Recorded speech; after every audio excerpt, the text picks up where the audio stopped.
That is dirty.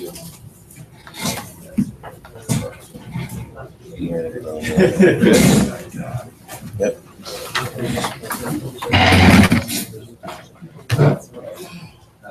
Okay, good morning. Good morning. We're about to start the second parak in Sanhedrin, chapter 18. Kohen Gadol. So this is the parak with the Kohen Gadol, the high priest. With the halachas of the Kohen Gadol.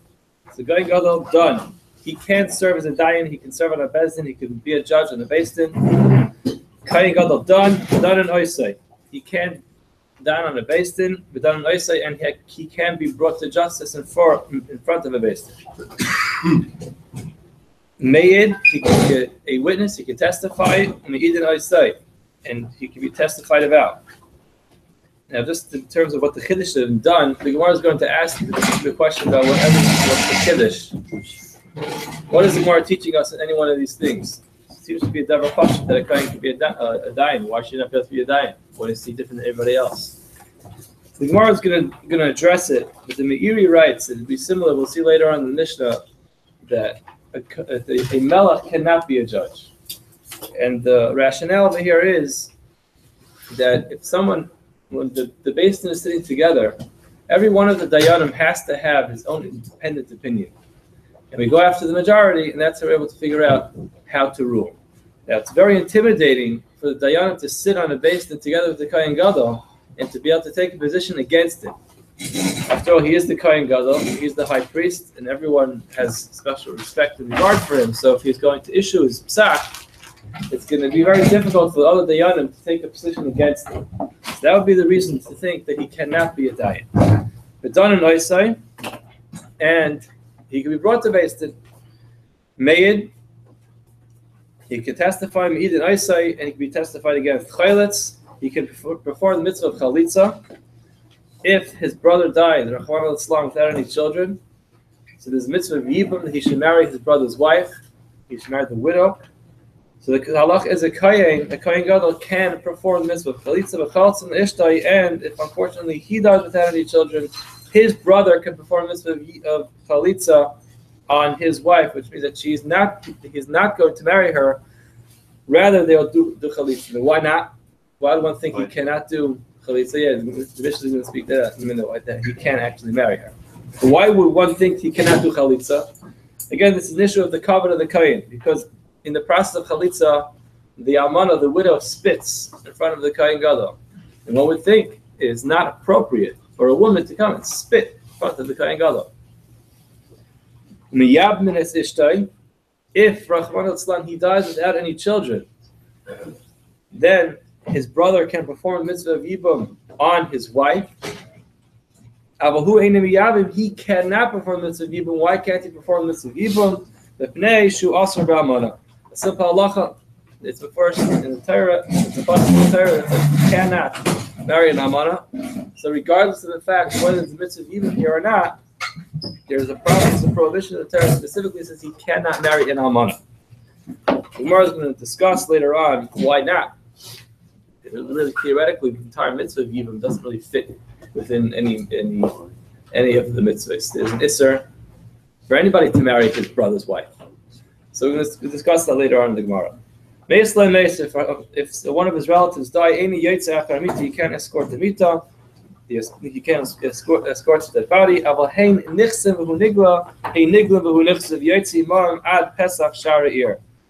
So basically what happens over here is he can escort the mace, he can escort the mita, but only in the fashion that he is only going to be visible when they are not. So basically, Rashi explains that as they're walking through one alleyway, he stays one alleyway behind. Like this, he doesn't come close enough to the mita because there is reason to believe that since he is in such tsar over the passing of a relative, we're going to allow him to come too close. He'll come very close and he's going to touch the mace. The Kohen Gadol has special dinim that he can't even be metame to any family members. So therefore, he can't get close. Divir Meir. That is the shita of Meir. Yehuda Eimer Eina Yaitze min HaMikdash. He can't even leave the Mikdash mishum shenemar. For it says in the pasuk Min HaMikdash la Yaitze. he cannot go out of the mikdash. If he's coming to comfort, to be menachem other avelim, derech kol ha'am oivrim b'zeh zeh. The way was that everyone passed by one after the next when they came up from the Beis HaKvaros, and everyone wished the bracha to be menachem. The mamuna, which is discussed in the Masechtas Yuma, that someone was always pointed instead of him in case anything happened where he couldn't serve. There always was an assistant to him, which was readily available. So he would be mimatzah. He would place him in the middle. In other words, he would stand on his side. So just the current would be between the and the mamuna. When others came to console him, the entire nation was saying, "We are your atonement." He says back to them, you should be gebenched. You should get a bracha min hashemayim.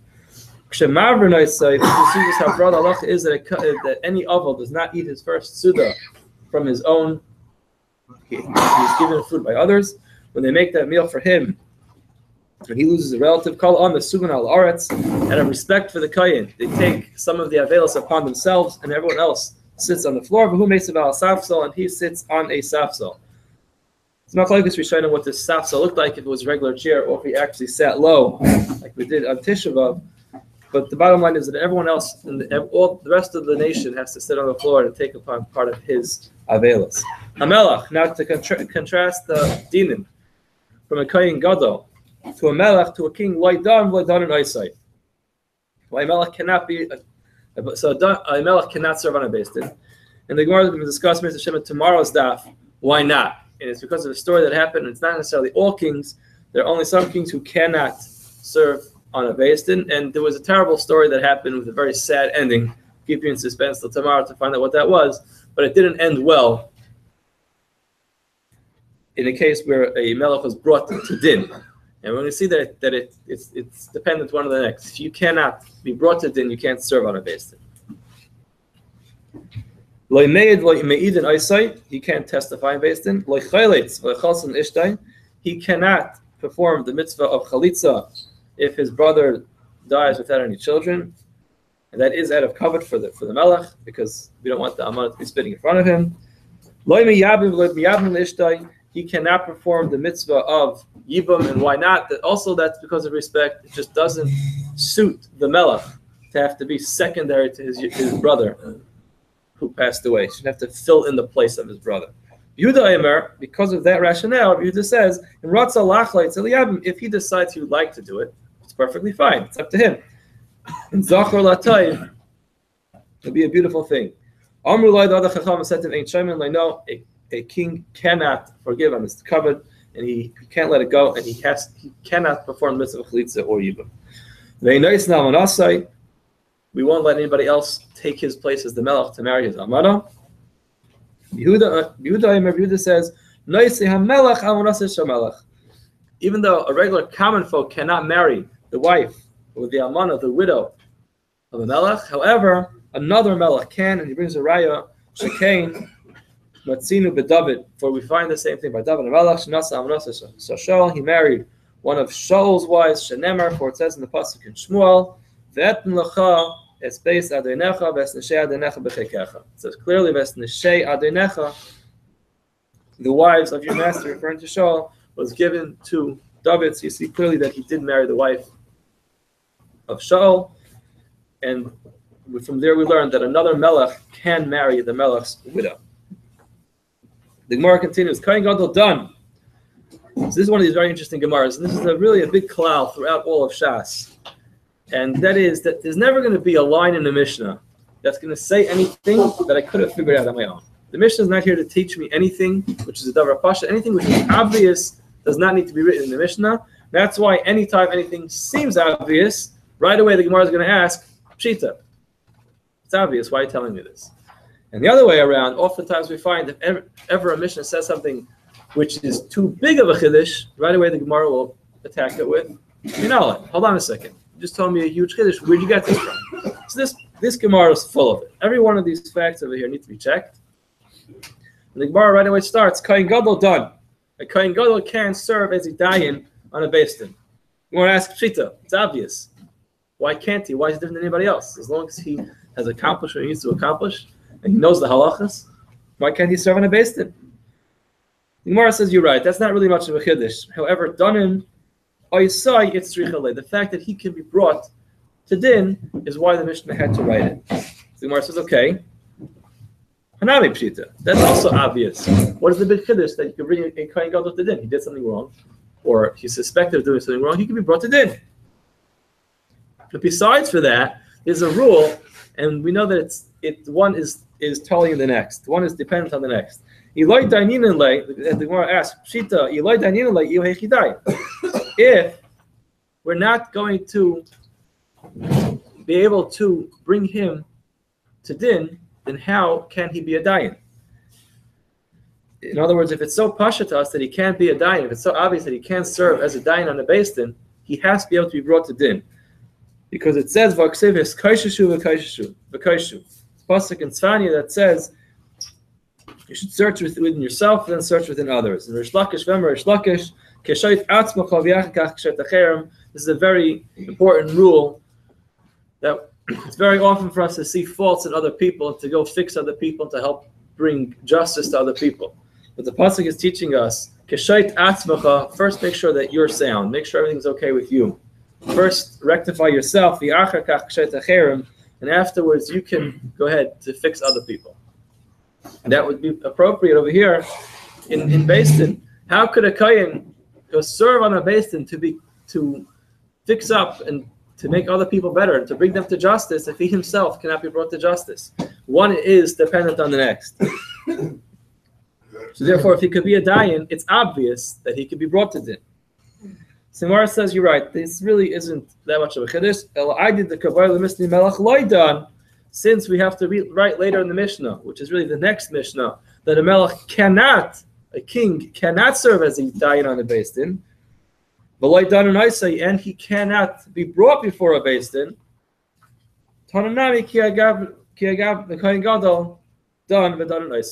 So therefore, we just wrote to contrast it. In other words, we know that Allah is a melech cannot be a dayan. He cannot be brought before a Beis Din. So there's reason to say, you know what? If a melech cannot be a dayan on a Beis Din, then maybe a kohen gadol can't either.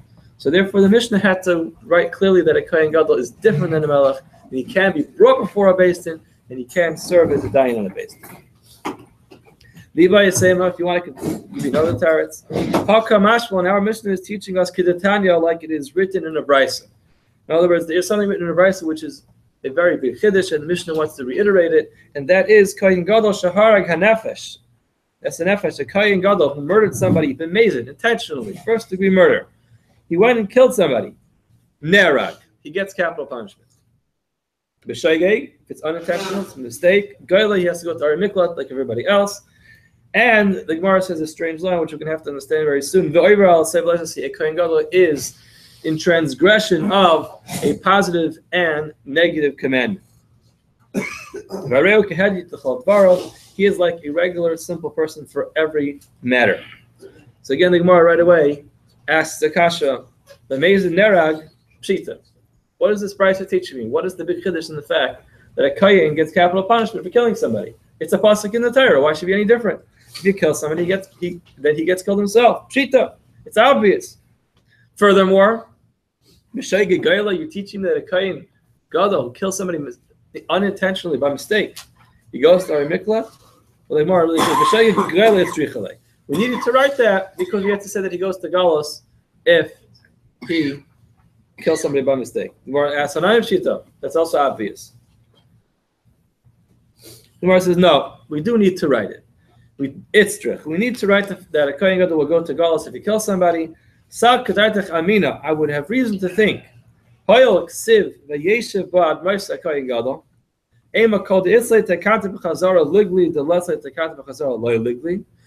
the halacha is that someone who goes to Aryeh miklat for killing somebody by mistake stays there until the kohen gadol dies, so I would think it's a package deal. If you're able to get out, you can go. If you can't get out, you don't go. So the kohen gadol, who is the kohen gadol, the only way for him to get out is when he actually has his levaya. So therefore, I would say that since he can't actually get out of the Aryeh Mikla, so then maybe he shouldn't go in the first place. The Tanan, where it says in the Mishnah, "Ha'hayred kohen gadol, kohen gadol shaharag." Either someone who kills a kohen gadol or a kohen gadol who kills somebody else, kohen gadol shaharag as a nefesh, einai yaitze misham l'olam, cannot go out of Aryeh Mikla forever. And the reason is obvious to both of them, because if you kill the kohen gadol, you have no kohen gadol to get you out, because he's already dead. And a kohen gadol who kills, he can't get out unless he's dead. So I would say, Eimaloi Ligli, I would say maybe it's a package deal. You should not go to Aryeh Mikla altogether. Kamash Malan, the Mishnah is teaching us, and the Bryce is teaching us that indeed a kohen gadol will go to Aryeh Mikla despite the fact that he can't get out. Gemara says, hold on a second, seems like a very good rationale. Maybe indeed he should not go to Aryeh Mikla. Because if you can't get out like everybody else, maybe you shouldn't go. The pasuk says, "Kol Reitzach," anyone who kills a filu kohen gadol b'mashma. It seems like from the pasuk that everybody has to go to Aryeh Mikla if they kill unintentionally, and there is no exceptions. So I guess the only solution for the kohen gadol would be to drive slower, make sure he doesn't kill someone by mistake. The next one work? Huh? Yeah, why It's the next not done until after. Yeah. He's still going. He's still going to go. Yeah. You've got to go until he dies. That's it. You'll never come back. Yeah. That's the problem. But how could he? They wouldn't replace it. He can do the avoda. It has to be the kohen gadol that was there. A lot of the Mefarshim ask, this is a terrible plight for the kohen gadol. Imagine that you have a whole prison, and every day in prison they added a bracha to Shemona Esrei that says, "Please allow the kohen gadol to die. We'd like to get out of here." What did the kohen gadol do wrong to be subject to be that everyone is davening that he should die? And they answer that the kohen gadol is partially responsible because as a leader for Klal Yisrael, he is obligated to mispalel that these catastrophes don't happen. And when catastrophes do happen, they are generally a fault of the leadership or of Klal Yisrael as a whole. But the leadership has to take responsibility for it. So the killing that happened under his jurisdiction. In this case, happened by him, which is even worse. So he would have to wait for himself to die. So they said actually the mother of the kohen gadol always used to give food to the people in the prison to try to appease them, to try to get, double mispal that my son die. I don't know if it worked or not, but He needs a driver. Yeah, he needs a driver. Yeah. And the vote would be by the Havnuna? I guess yes. They probably would replace it. Overall, I'll say, so the Brisa pointed out that a kohen gadol is in transgression of an asay and a lois asay, a positive and negative commandment. We're asked, why in the world? What did he do wrong? Well, it's not really over. He hasn't done anything wrong. Why are we saying that he is over on an asay and a lois asay? It's like an automatic thing that a kohen gadol always has on his hands. An asay and a lois asay. Gemara says, no, really, we're missing some words. This is what it should say. Im avar al asay v'lois asay, harehu kehedyet l'chol devarav. If he is over on either a positive or negative commandment, he is treated like everybody else. He comes in front of the Beis Din of Shleisha. Now, we did say earlier that a kohen gadol he is done. The Tanisha starts, he done v'done and oiseh, he can be brought in front of the Beis Din. But if you remember, the first Mishnah in Sanhedrin said that a kohen gadol needs a Beis Din of Shivim v'yechad. Now, that is only for capital cases. But in any other case, the Gemara is pointing out over here that he will face a regular Beis Din of Shleisha of 3. So the Gemara asks the same question we've been asking up until now. Pshita, why not? Why should he not face a Beis Din of 3? The Gemara says, I would think,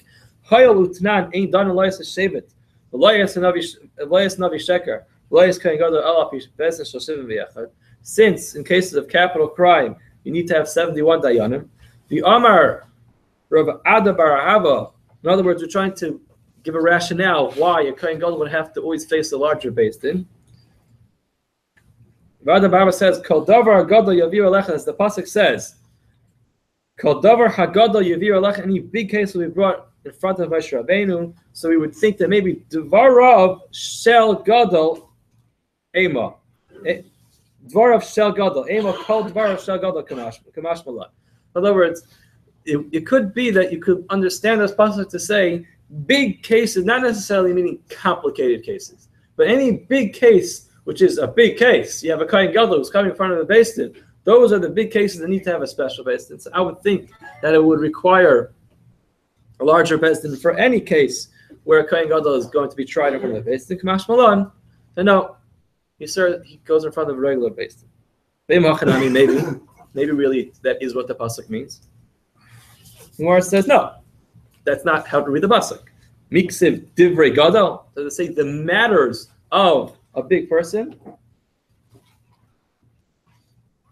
Hadavar hagadol ksiv, a big matter. In other words, a very heavy matter, which the other dayanim could not figure out on their own. Those have to come from Moshe Rabbeinu. Davar gadol mamash, a very big matter mamash, something which is very big, not just a big respectable person is being brought to Beis Din. Okay, next. The Mishnah said, Me'id u'me'idin aysai. He can testify, and he can testify about him. Gemara says, Me'id?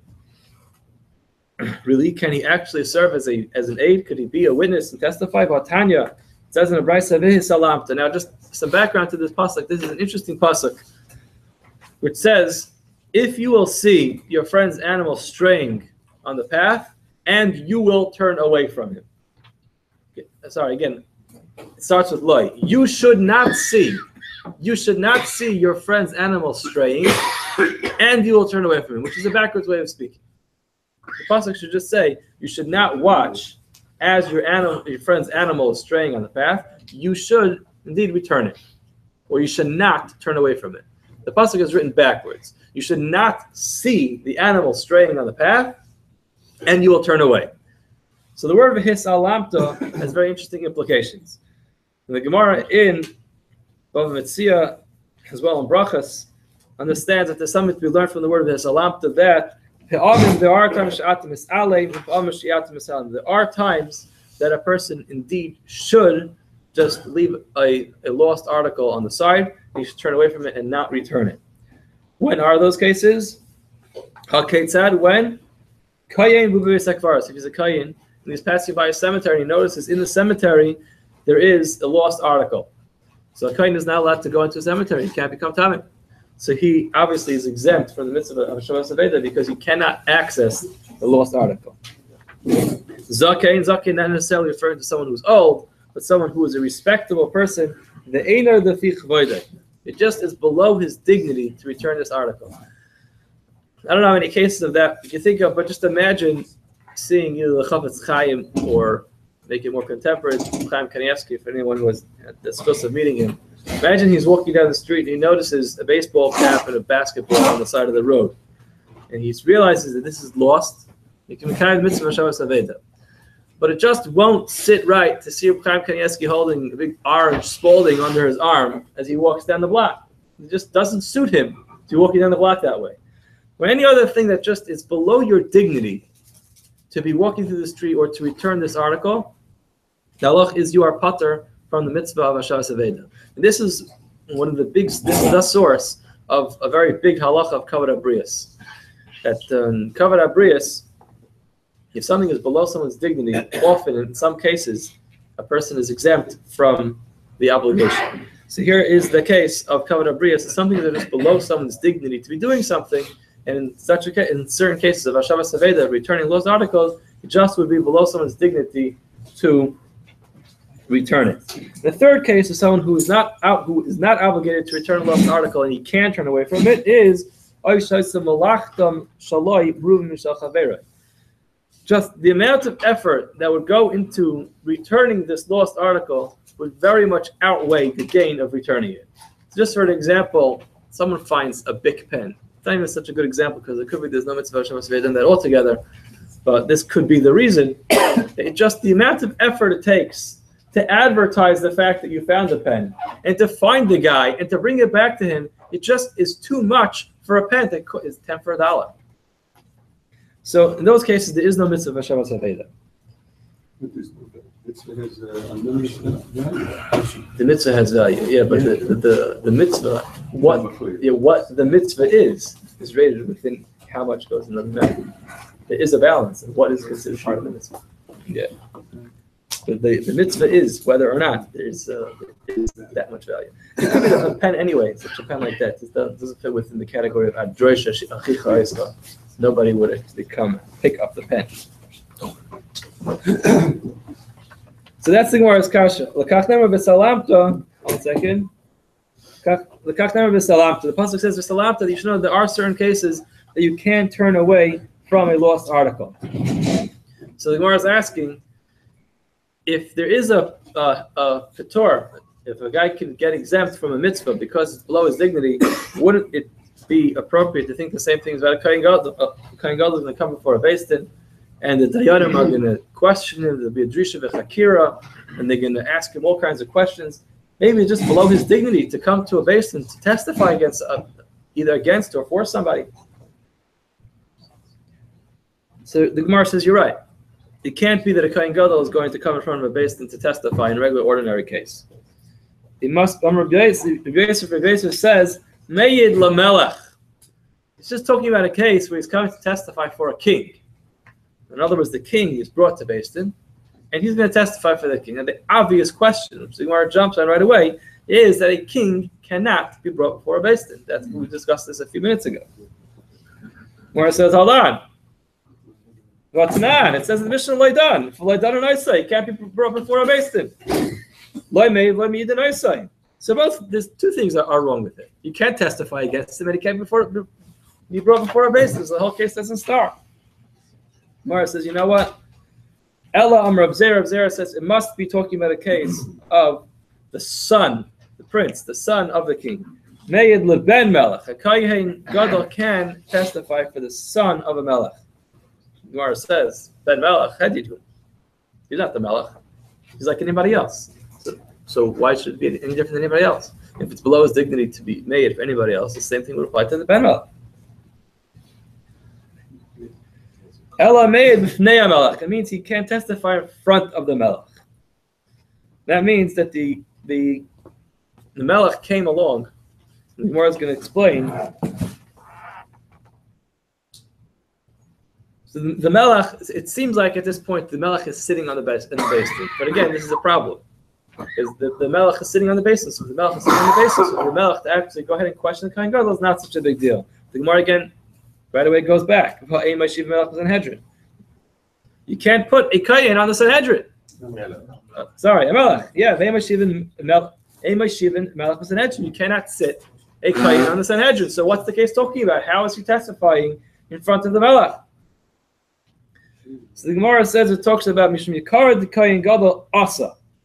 Yosef Mekabli Ne'alei L'Sadusei. Koyhu V'Azal Ma'anyalei. Gemara says what happened was, let's go back to the original teretz. The Melech's son got into trouble, and he's being brought before the beis din. Now we happen to know that the Kohen Gadol has edus, he has testimony to say here. The problem is the Kohen Gadol, it's not appropriate to schlep the Kohen Gadol to beis din to testify for a regular ordinary person. So what happened was, out of respect for the kohen gadol, the melech, the father of this boy who got in trouble, comes to beis din. Out of respect for the kohen gadol, he comes to hear the testimony. Asav v'Yosef mikabli nalei l'sadu say we accept the testimony from the kohen gadol. Koyhu v'Azal. Now the melech leaves because having him there is very dangerous. It's very hard to have a melech in the presence of a beis din when they are litigating the case because right. Well, that's what happened. Basically, he didn't kill them, but the mice with Yanei Melech, he was brought to beis din, and two of the Yanim ended up dead. So I'm sorry, I gave away the secret for tomorrow.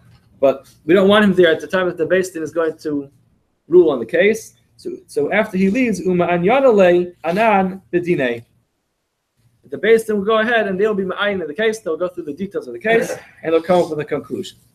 So that's basically how we can have a kohen gadol testify. We can have a kohen gadol testifying when it is the melech's son, and the melech will come out of respect to the kohen gadol to testify. He'll testify. The melech will leave. The beis din will go through the details and they'll come up with their final verdict. Gufo, we learned earlier. Ein ma'ishiva melech b'Sanhedrin. We cannot sit a melech on the Sanhedrin. Melech the kohen gadol b'ibur hashana. We cannot involve a melech or a kohen gadol in the Ibra Hashana, making an Ibri or adding on a month to the year.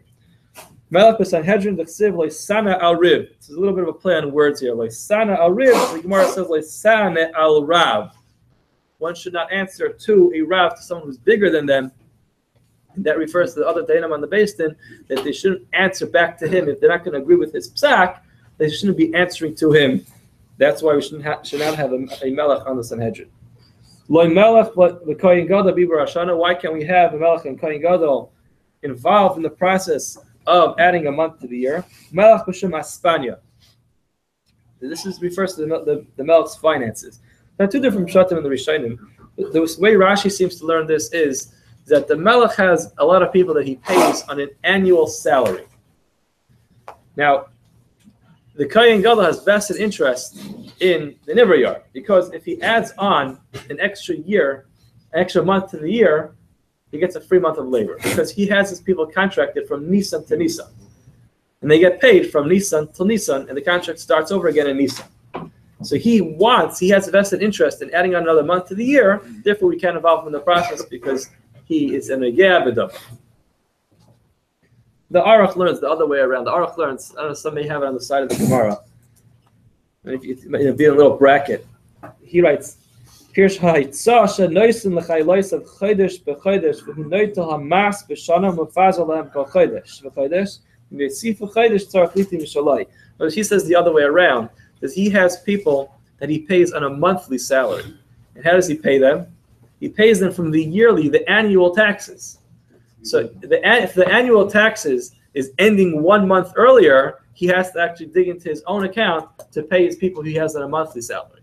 So either way, the bottom line is either he's going to lose money from this or he'll gain money from it, but he's invested in this case, and therefore he cannot be involved in the Ibriyar because we don't want his opinion to sway the ruling.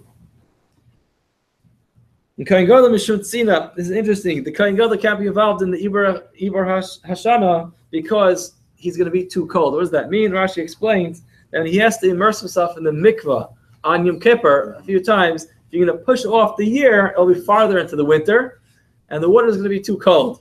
Yeah, the Mishnah Newman says the warmer they put in there. I guess it's not as convenient. Yeah.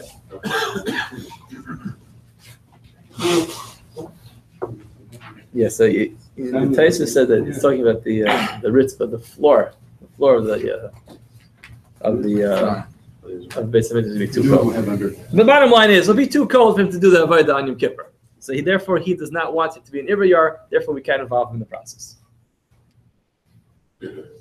So the Gemara has a problem with this. Amar Papa, not really a problem. The Gemara says, Shema, no, we see from this, Shata Basar Yarcha Azal. The Gemara has a discussion. What happens when you actually change over, you add on a month? Does the season follow the months? Or does it, when you add on a month, it will basically just adjust itself to the seasons? And it seems like, really, we're adding on a month, and the seasons just continue as regular. The Gemara says, Eini. It doesn't work that way. There were three, not shepherds, but I guess herdsmen. They have a kaimi b'sham inu rabbanon. They were standing. They heard the rabbanon, the ka'amri, and the b'sham inu rabbanon. The rabbanon heard the ka'amri chad. One of them said, "In bachir v'lakish kechada yenetz deinu adar."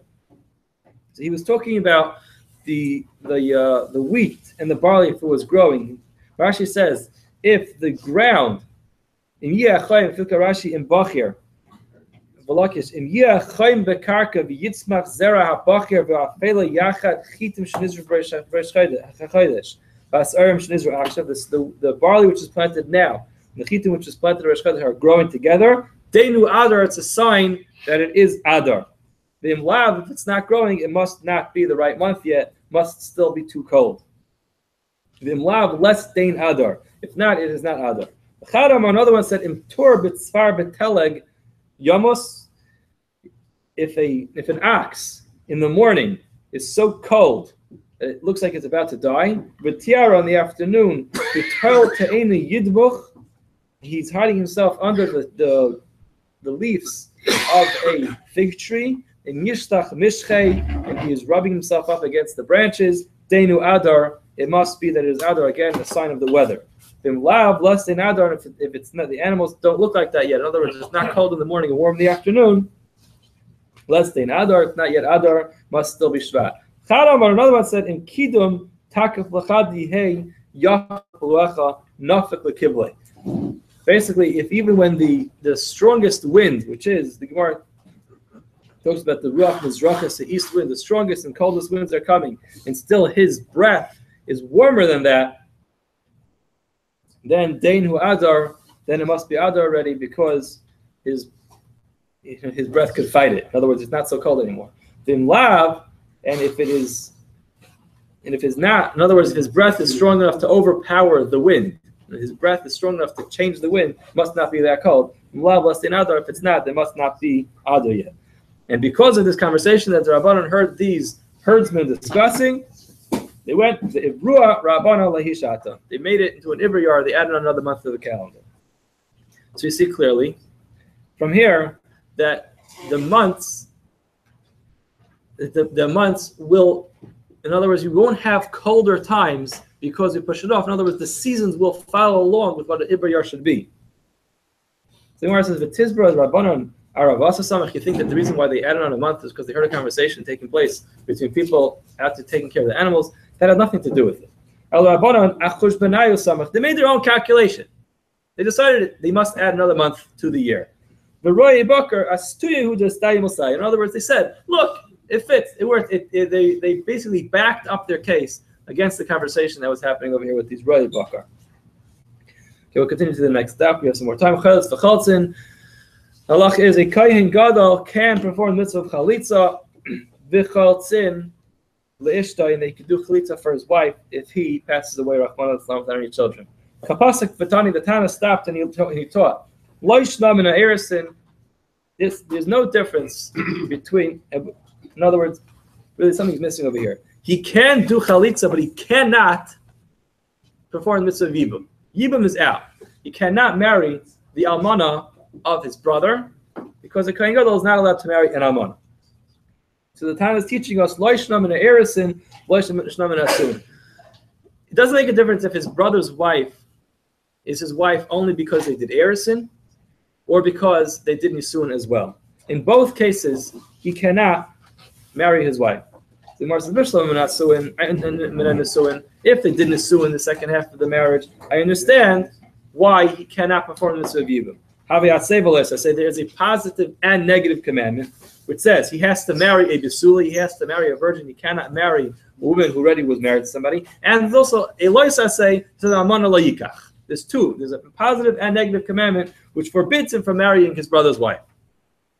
And the halach is vein asay doiche loisa say. The mitzvah asay of Yavama Yavay Aleha cannot push away an asay, a positive loisa say and negative commandment. Elman Erison amai.